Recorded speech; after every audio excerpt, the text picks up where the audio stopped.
Ma and Swamiji. This spreading of the message is not confined only to the non-affiliated centers. It is the work for all of us. In fact, the Ramakrishna mission have been doing this Bhava Prachar for more than 100 years. What is new is not Bhava Prachar, but the idea of the Parishads.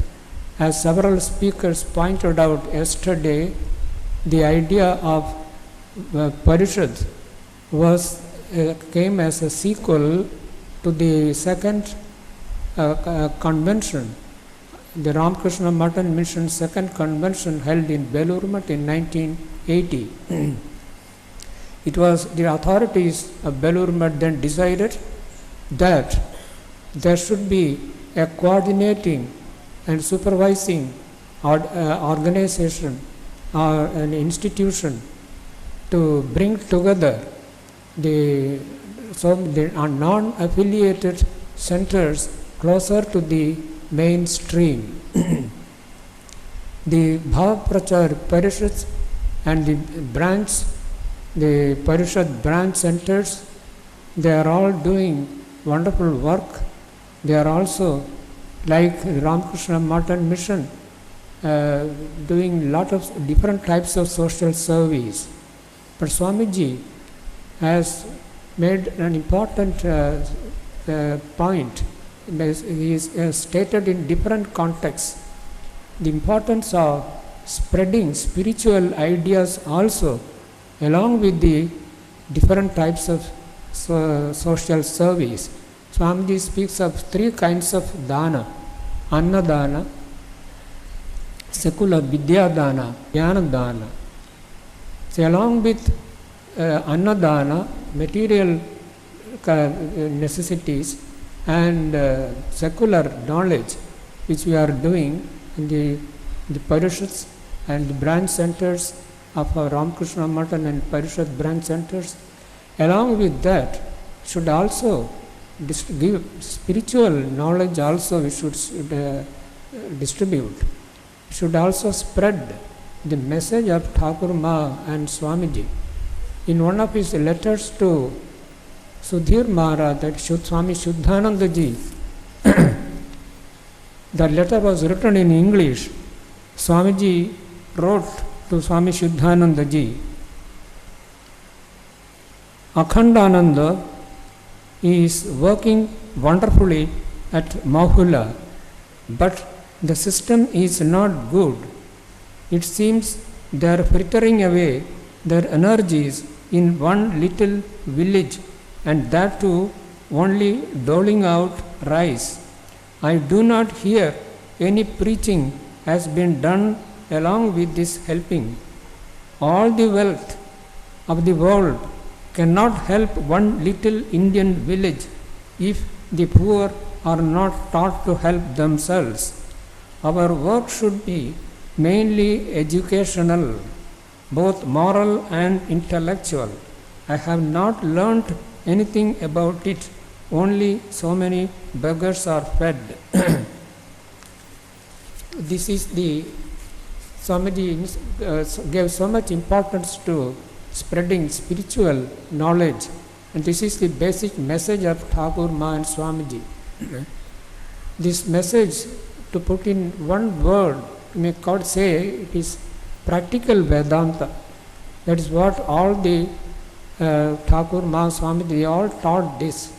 How to apply the highest spiritual truths of the Upanishads and the Gita in our practical life, dealing with the day-to-day problems of life. That is practical Vedanta. As Swamiji has explained it, our real nature is neither the body nor the mind, but the spirit or the Atman. And this Atman or the spirit is the inseparable part or reflection of the Supreme Spirit, an infinitude of consciousness known as Paramatma, or popularly as God. That means our real nature is divine. But owing to ignorance, we are not aware of this, our real nature. So we are only potentially divine. This is the and life, according to Swamiji, is the manifestation of spiritual life, is the manifestation of this divinity within. This is the basic message of Swamiji, Thakur Ma and Swamiji. That is what Swamiji wanted to spread. It is in this light, in the light of this understanding, that we have to think about the today's topic, for general topic for discussion. Swami Vivekananda, in the light of 150 years, as far as my understanding goes, what this topic means is the significance and influence of Swami Vivekananda during the last 150 years or 120 years. These 120 years or 150 years may be divided into three periods. First, Swamiji's influence during before India attained independence. Second is Swamiji's influence after India's independence. And third, lastly, Swamiji's influence in the present age. Regarding the first two periods, Swamiji's influence during pre-independent and post-independent eras, I have no time to discuss now, and there are many books and articles have already been written on this subject. So I shall confine only to the present age, Swamiji's influence in the present time, significance and influence of Swami Vivekananda in the present time. We are now at the dawn of the 21st century. A new age is dawning before us. Right before our eyes, we see the rise of a new India. A new India is rising before us.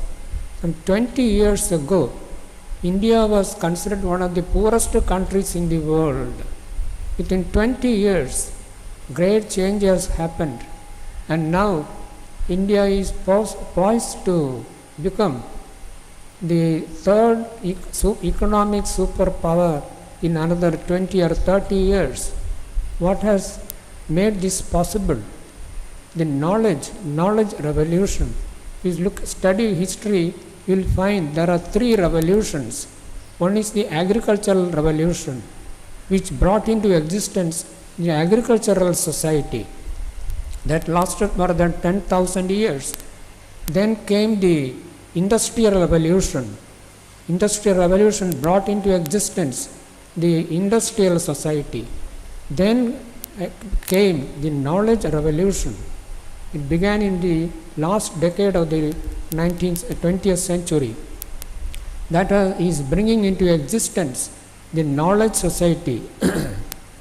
In India, in India, the agricultural society still persists, but the remaining part is growing fast.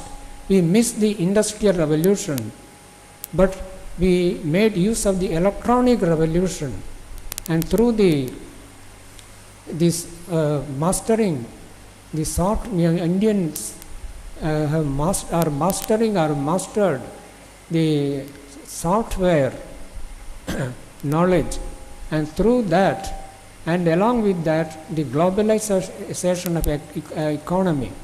Through these collective processes, India has attained spectacular progress. So this is the time when Swamiji's message needs to be popularized more. We are now in the knowledge society. In a knowledge society, the economy is driven by knowledge. Any kind of knowledge it can be utilized to drive economy. And our youngsters, young students coming out for institutions, they got infinite opportunities now. The sky for a bright student, the sky is the limit. So many opportunities are available now. This is the time when the youngsters need Swamiji's message of the potential divinity and how to manifest it in their lives. This will be a source of inspiration for them to face the challenges of life. Growth in wealth, increase in wealth, economic growth without corresponding growth in morality will lead only to destruction and enormous harm. That is what we find in some of the Western societies. To prevent that, along with the economic growth, there should be spiritual knowledge also must spread among the people. This is without that we find enormous increase. Already we can see in India and other countries, but in India, especially in recent years, enormous increase in crime, violence against women, terrorism, especially corruption. Of course, these are big social problems. They have only political solutions. But apart from these major socio-political problems, even in the ordinary life, in the lives of ordinary people, even in the lives of our devotees, we have many problems in our day-to-day life. Problems regarding work, the problems regarding family life, regarding children's education, many problems. Life has become very fast, one thing we can see, and human relationships have becoming weaker.